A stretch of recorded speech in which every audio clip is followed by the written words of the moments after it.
सप्रेम नमस्कार मित्रों, मैं डॉक्टर विजय कुलकर्णी आज आपके सामने कवि नागार्जुन इनकी कविता लेकर सम्मुख हूँ। कविता का नाम है घिन तो नहीं आती है। प्रस्तुत कविता नागार्जुन ने कलकत्ता में लिखी है, जिसमें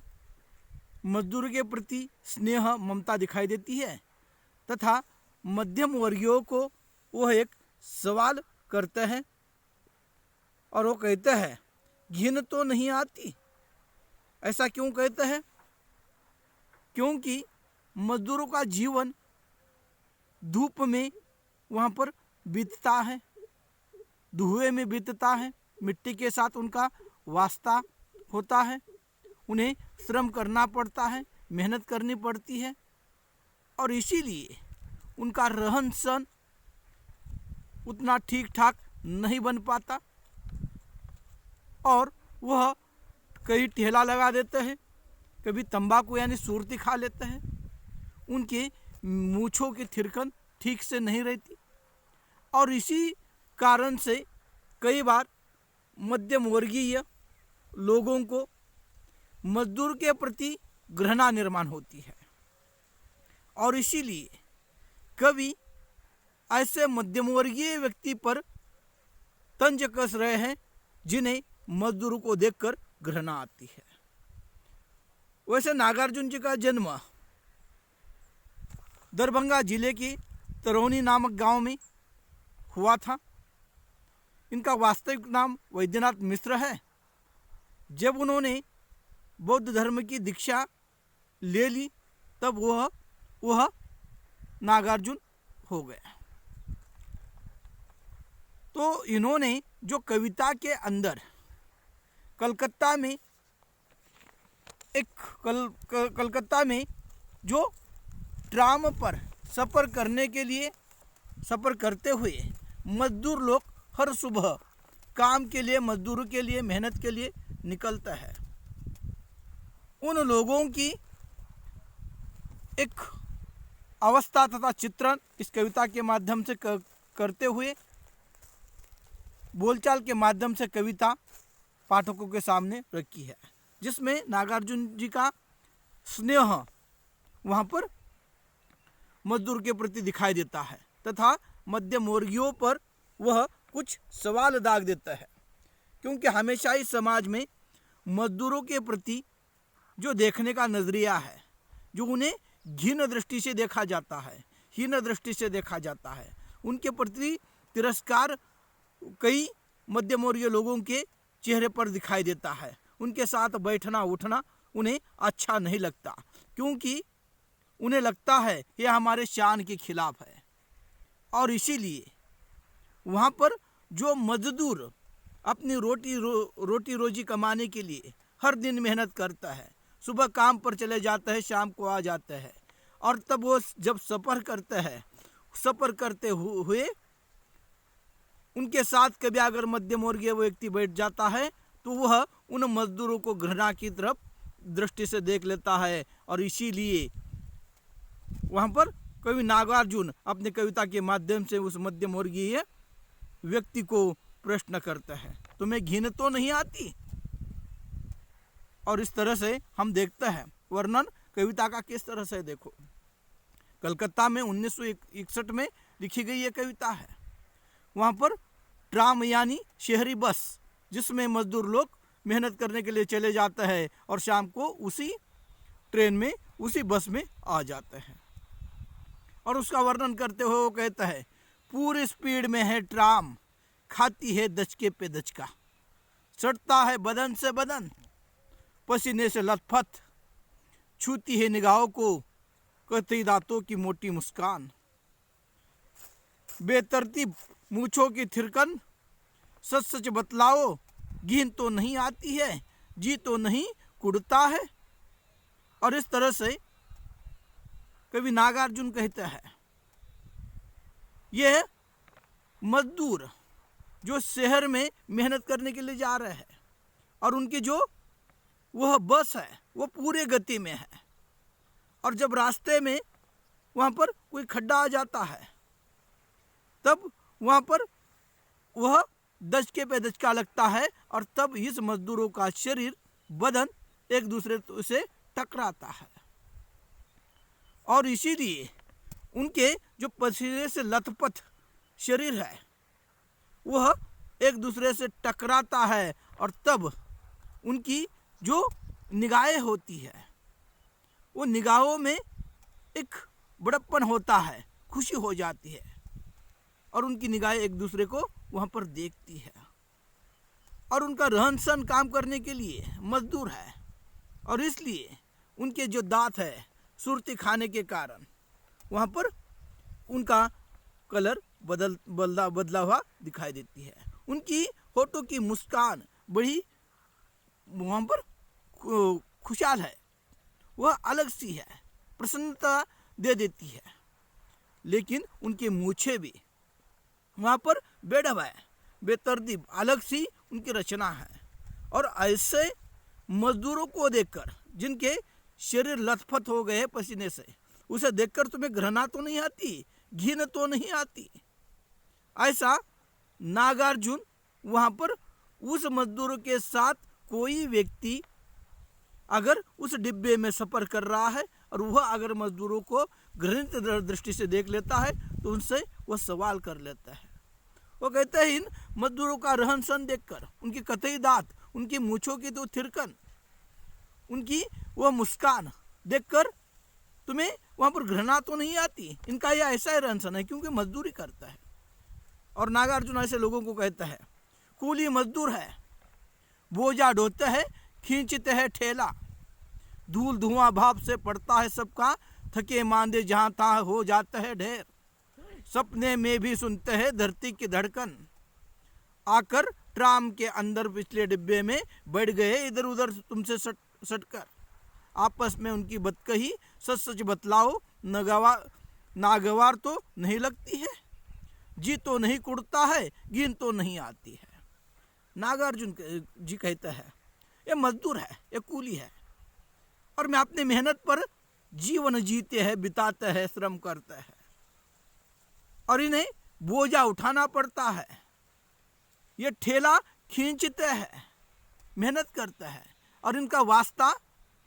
वहाँ पर अमीरों की तरह आयश आराम के साथ नहीं होता। तो धूल धुआं जो मिट्टी है उनसे उनका वास्ता पड़ता है,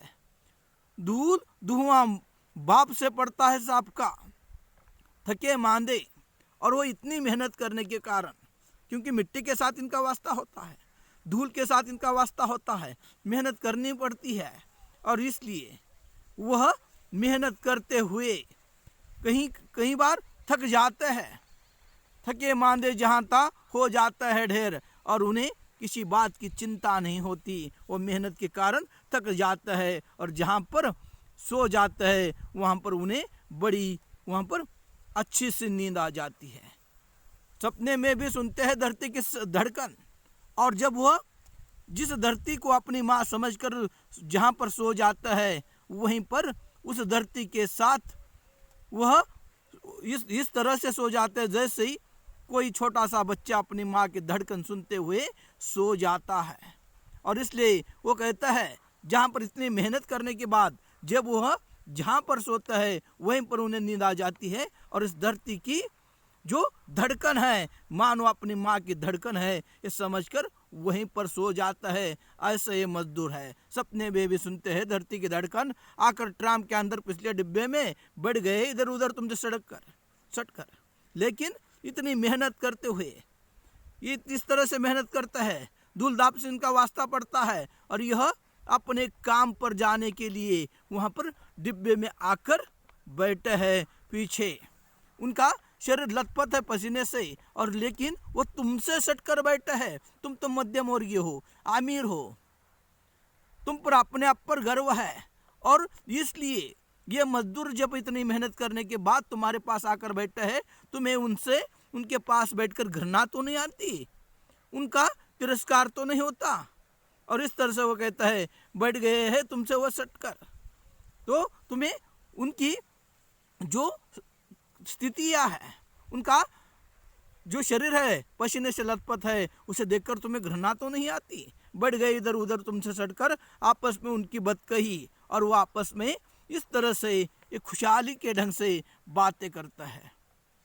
तब आपको नागवार तो नहीं गुजरता, ये किससे कहते हैं? मध्यम वर्गीय से। नागवार तो नहीं लगती है, सच सच बतलाओ, नागवार तो नहीं लगती है, जी तो नहीं कुड़ता है, गिन तो नहीं आती है। और इस तरह से उन मजदूरों को देखकर, उन मेहनतकश मजदूरों को देखकर जिनका वास्ता धूप धाप से पड़ता है, भाप से पड़ता है, उन्हें देखकर तुम्हें घृणा तो नहीं आती। तुम मध्यम वर्गीय हो, तुम आमिर हो, और इसलिए तुम्हें शायद इन मजदूरों की बात कही, बात करने का ढंग देखकर, रवैया देखकर तुम्हें उन पर घृणा आती होगी। लेकिन ये मजदूर है और इसी तरह से मेहनत के बलबूते पर जीते हैं, अपनी मेहनत का खाते हैं, दूसरों का छीन कर नहीं खाते। ये उनकी विशेषता होती है मजदूरों की। और इसलिए वह उस मध्यम वर्गीय जो खटमल की तरह दूसरों के मेहनत पर जीते हैं, लेकिन अपने आप को सिर्फ समझता है, दूसरों का हक वहां पर मारने के लिए उस दूसरे के हक से अपना अधिकार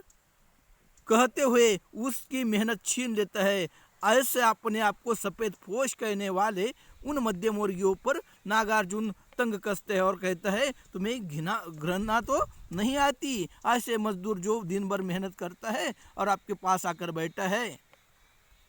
और इस तरह से तुम्हें सच सच बताओ, तुम्हें नागवार तो नहीं लगता, तुम्हें यह संकोच जिसे कहा जाता है वह तो नहीं आता। और इस तरह से नागार्जुन अपनी इस कविता के माध्यम से उस मध्यम वर्गीयों पर तंग कसता है। वो कहता है मध्यम वर्गीयों को, दूध सा धुला सादा लिबास है तुम्हारा, निकले हो शायद चौरंगी की हवा खाने, बैठना था पंखे के नीचे अगले डिब्बे में, ये तो बस इसी तरह लगाएंगे ठहाके, सुरती फाकेंगे, बड़े मुंह बातें करेंगे अपने देश को उसकी, सच सच बतलाओ, अखरती तो नहीं है इनकी सोहबत, जी तो नहीं कुड़ता है, गिन तो नहीं आती है। वो कहते तुम मध्यम वर्गीय हो, तुम्हारा लिबास दूध सा धुला हुआ है, तुम बहुत सफेद हो और साफ सुथरे होकर तुम अपने लिबास को लेकर वहां पर शायद घूमने के लिए, चौरंगी की हवा खाने के लिए निकले हो, लेकिन तुम जिन मजदूरों के साथ बैठे हो उनको देखकर तुम्हें घृणा आती होगी, और इसलिए तुम मध्यम वर्गीय हो, तुम्हें घृणा अगर आती है तो जाओ अगले डिब्बे में जाकर बैठो जहां पर पंखा लगा हुआ है। यह जो मेहनत करने वाले, मजदूर करने वाले यह मजदूर है, इसी तरह से वहां पर बातें करेंगे, मुस्कुराएंगे, सुरती फाकेंगे, लगाएंगे ठहाके, अपने जीवन का वह लुत्फ उठाएंगे। लेकिन तुम्हें अगर इनसे घृणा आती है तो जाकर अगले डिब्बे में बैठ जाओ जहां पर पंखे की हवा है, क्योंकि तुम वहां पर चौरंगी की हवा खाने के लिए, चौरास्ते की हवा खाने के लिए सफेद पोश में निकले हो। और यह जो मजदूर है इस तरह से 10 देश कोश की बातें करेंगे, देश राष्ट्र की बातें करेंगे, वहां पर बातें करेंगे आपस में। अगर इनसे घृणा आती है तो आप जाकर अगले डिब्बे में बैठ जाओ, सच सच बताओ, आकृति तो नहीं इनकी सोबत, जी तो नहीं कुड़ता है, गिन तो नहीं आती है। और इस तरह से वो कहता है तुम्हें इन मजदूर करने वाले मजदूरों के प्रति अगर घृणा निर्माण होती है, उनकी सोहबत अगर नागवार गुजरती है, तो जाओ तुम आगे जाकर बैठो। ये मजदूर इसी तरह से मेहनत करेंगे, इसी तरह से अपना जीवन जिएंगे और धरती को अपनी माँ कहते हुए वहाँ पर उसकी धड़कन सुनकर सोते रहेंगे। लेकिन तुम्हें अगर घृणा आती है कि मजदूरों को देखकर, तो तुम आगे जाकर अलग किसी डिब्बे में बैठ जाओ। इस तरह से कवि नागार्जुन जी ने मजदूरों के प्रति स्नेह व्यक्त करते हुए, जो मध्यम वर्गीय व्यक्ति होते हैं, जो मजदूरों के प्रति घृणा रखते हैं, दूसरों का शोषण करता है, ऐसे लोगों पर वहां पर तंज कसा है। नागार्जुन ने अपने कविता के माध्यम से वहां पर एक मध्यम वर्गीयों की मजदूर के प्रति रखने का दृष्टिकोण और उनके कई लोगों के मन में जो घृणा होती है उस पर तंज कसा है। वास्तविक जो मजदूरी मेहनत करता हुआ है, धूप धाप से जिनका वास्ता पड़ता है, अपनी मेहनत पर खाते हैं, मेहनत पे जीवन जीते हैं। उनकी कोई बड़ी अपेक्षाएं नहीं होती और मेहनत करने के कारण धरती को माँ समझकर सो जाता है। ऐसे व्यक्ति ही श्रेष्ठ होता है। लेकिन समाज में उस मध्यम वर्गीयों को श्रेष्ठ समझा जाता है जो दूसरों के मेहनत पर जीते हैं, दूसरों के मेहनत का उन्हें उनके मेहनत का ही उसके मेहनत देने में तकलीफ होती है। कई बार हम देख लेते हैं, कई मजदूर होता है दिन रात काम कर लेता है, लेकिन जब मध्यम वर्गीय के द्वारा उस मेहनत करने वाले मजदूर को वहाँ पर पैसे देने की नौबत आ जाती है, उनके अधिकार के उन्होंने मेहनत की है, तब उस मध्यम वर्गीय व्यक्ति को उनके मेहनत के पैसे देने में भी वहाँ पर संकोच होता है, शर्म आ जाती है, वह उनके अधिकार छीनना चाहता है। और ऐसे बाह्य स्वरूप से तो सफेद है, अमीर है, लेकिन मन वहां पर कहीं तो कुंठित है। और इसलिए श्रेष्ठ कौन हुआ? मेहनत करने वाला वह मजदूर हुआ जो अपने मेहनत की खाता है, दूसरों का शोषण नहीं करता, खटमल की तरह दूसरों का खून नहीं चूसता। ऐसे व्यक्ति श्रेष्ठ होते हैं। इसलिए नागार्जुन ने उस मजदूरों के प्रति स्नेह दिखाते हुए इस कविता में वर्णन किया गया है। नमस्ते।